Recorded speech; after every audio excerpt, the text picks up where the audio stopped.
Hi everyone, my name is Cynthia. Let's talk books. Today I'm here with a dedicated review of one of the best books I have read all year so far. I am so excited about this book. I was so excited when it was first announced. If you know me, if you have followed me for any length of time, you know how excited I've been about this book. I finally read it a little while ago. I read an e-arc via NetGalley, and so you've seen this book come up in a previous wrap-up. This is A Caribbean Heiress in Paris by Adriana Herrera. Why have I been so excited about this book? Well, because it's a historical romance in which you follow a Black Latinx heroine in Europe. This is like Adriana Herrera was picking up things in my soul and like decided to write a book on these topics. This is something that is incredibly wanted and needed in historical romance. Historical romance needs a ton more diversity because one, it's historically accurate. Diversity in Regency England in all time periods and in Western Europe was there. It existed, and we deserve to see those stories. I am a long-time historical romance reader, so I've been looking for books like this my whole life. So okay, let's get to it. What is the story about? So in the story, we're following Luz Alana, who comes from the Caribbean. She is a rum heiress. Her parents ran a rum distillery that becomes profitable. They also ran it very fairly. Like everyone that works at the distillery like owns a share of it. Like literally, they make profit. They share in the profits of it. As a result, she in particular, her family has been made wealthy. Not as wealthy as it could have been if they hadn't shared profits, but she is pretty wealthy.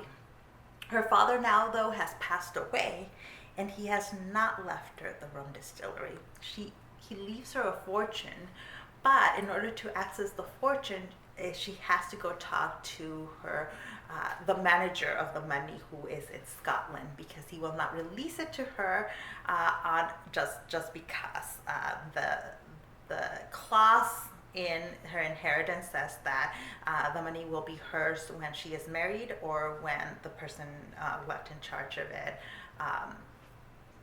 thinks it's appropriate if she doesn't get married. And he's like, no, you're not married. I'm not giving you the money. I'm not giving you your inheritance. So, okay, she is a determined woman, and she's gonna go get her inheritance, but she also is gonna take her legacy and she's gonna make something of it. She's gonna start her own business.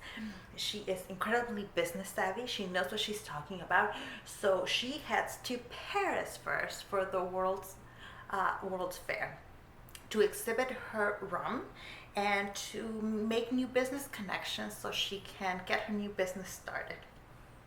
Well, she gets to Paris, and right off the bat, the booth where she's been setting up has been disturbed.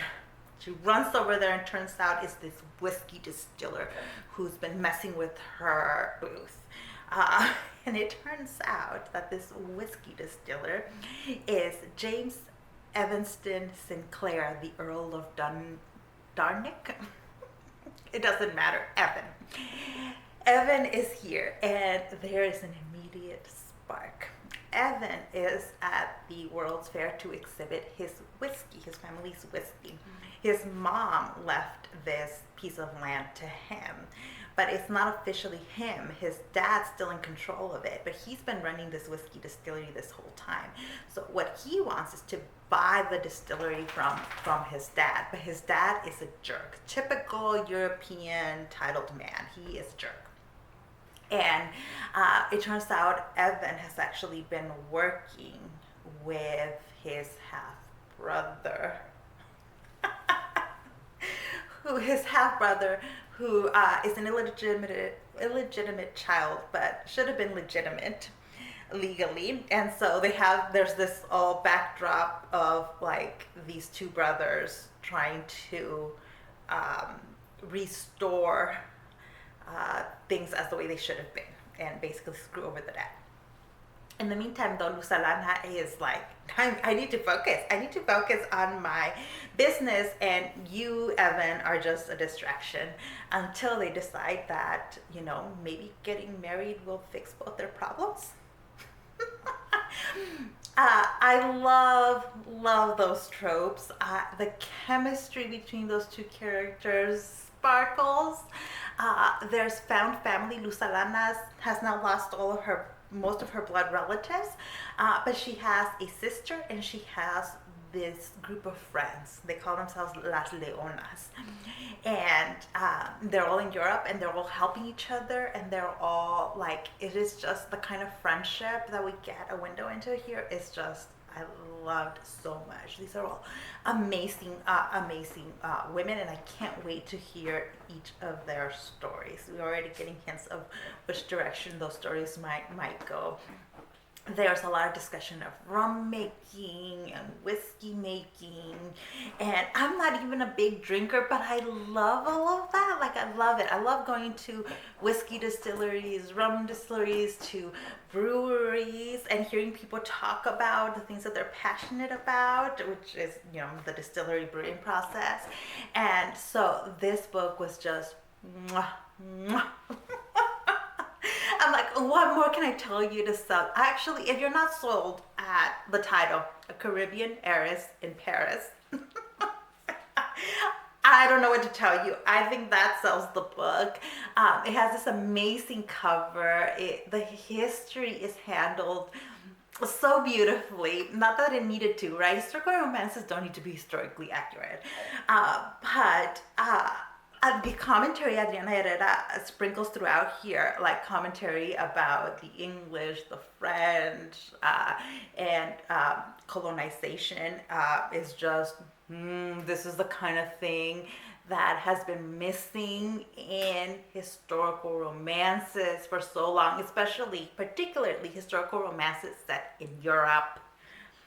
Like, this is if you've ever found historical romances to be lacking, this is the answer to all of that, right? I mean, there are some really fabulous historical romance writers, like Beverly Jenkins and Alyssa Cole and Vanessa Riley.